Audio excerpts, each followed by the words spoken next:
because of some of our congressmen who have a conscience, okay, the ones that have a conscience, that have a heart, that have some semblance of humanity, were so horrified what they saw or what they heard at this particular meeting that the information has now been leaked. And what information am I speaking of? Well, I'm going to share that with you. This is posted by InGlass. Okay? The secret meeting of Congress discusses imminent martial law. This is by B.A. Brooks. It's the United American Freedom Foundation. When am I speaking? I'm speaking about a secret closed-door meeting that took place March 13th of this year of the United States House of Representatives in Washington. And I remember reporting on this, folks. I couldn't tell you anything because there was nothing to tell. But it's interesting to note that in the history of the United States, that this secret closed-door meeting was only the fourth time in the history of this country that such a meeting was held by the House of Representatives. Even though representatives are sworn to secrecy by House Rules number 17, some of the members, probably very few I might add, were so shocked, so horrified, so furious and concerned about the future of America by what was revealed to them inside the secret meeting. Well, folks, they have started to leak this secret information to independent news agencies around the world.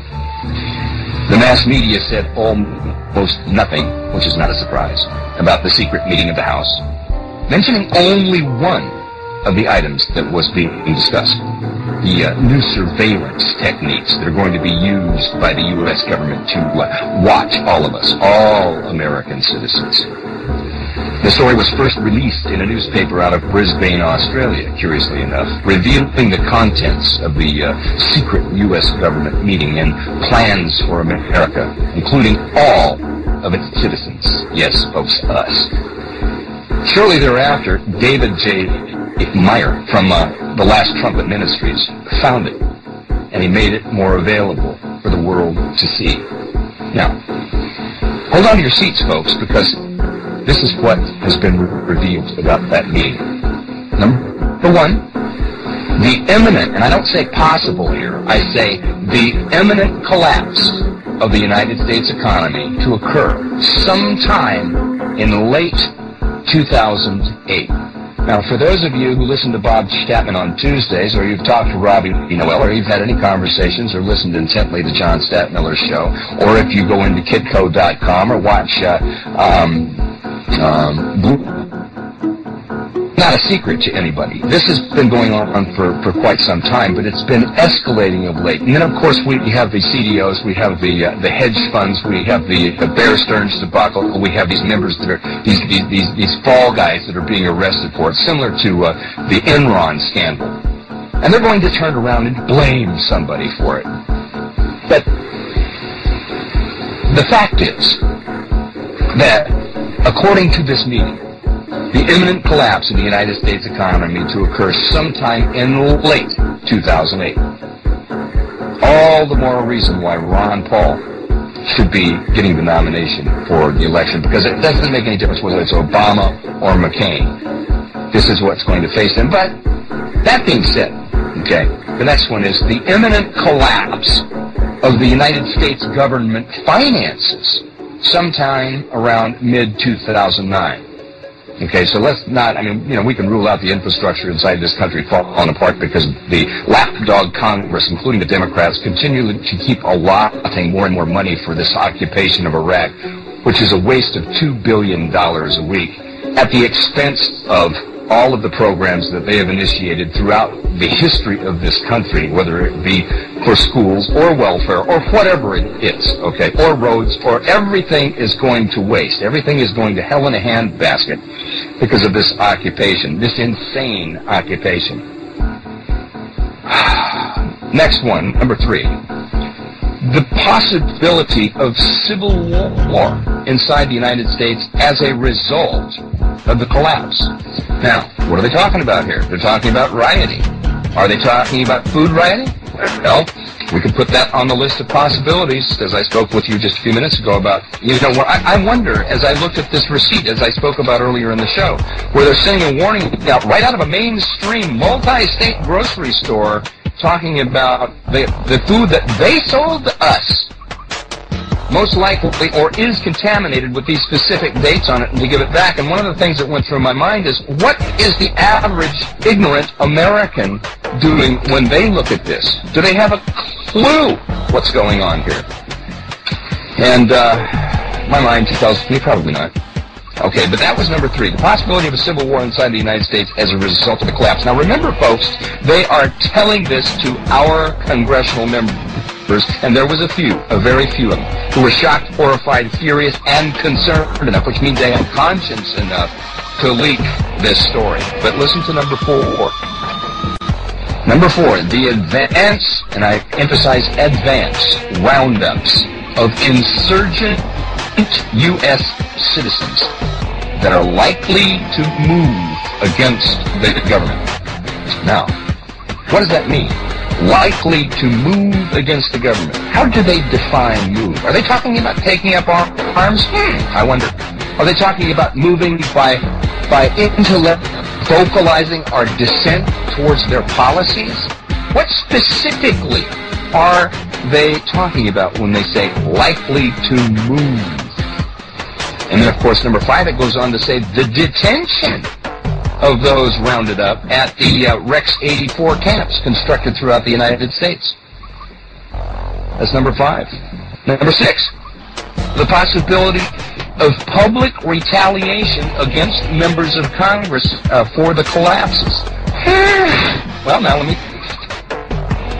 And I want to emphasize, if I were to move against the government for a collapse of our economy, for public retaliation against members of Congress for the collapse, and I want to emphasize it, you know who would be in my sights for something like that?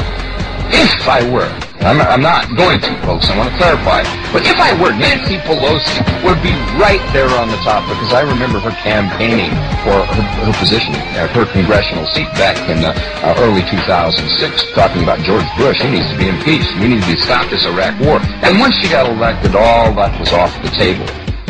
And yet we've had the one, Congressman Dennis Kucinich, who's put forth these impeachment articles both towards Cheney and Bush, and Nancy Pelosi has swept him under the rug. Can you say bought off and compromised? I can. Let's see, that was number 6, I believe. Okay. The location. Now they're telling our Congress critters about the location of safe facilities for members of Congress and their families to reside during this massive civil unrest. So they're giving them a place to go. They're telling them that there's going to be the possibility of public retaliation against members of Congress for the collapses, and they're giving them the location of safe facilities for members of Congress and their families to reside during this massive civil unrest.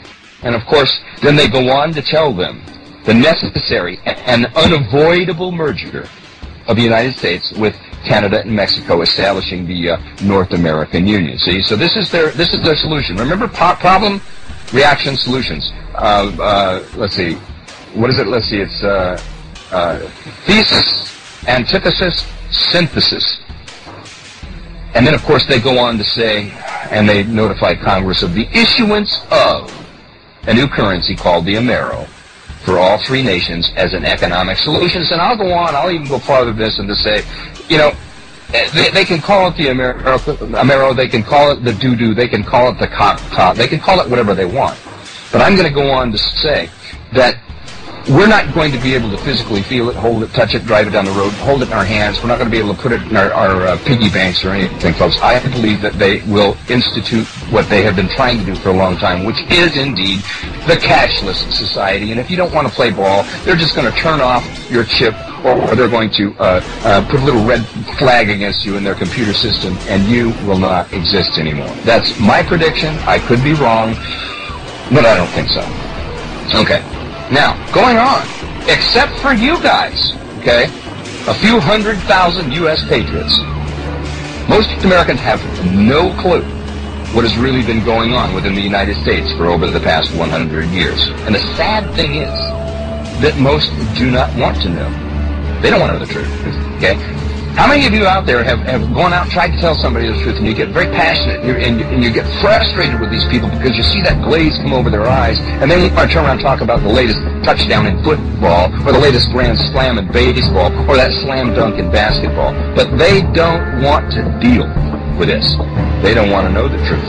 It's easier for them to live in denial, and that's why I say, and I call this Twilight Zone in many places, and I've gone over this in my head, and I've thought about, okay, if I were now a dumbed-down American, and I'm out here being the awakened American now, trying to wake up a dumbed-down American, I'm welcoming them to my nightmare of which I can never awake.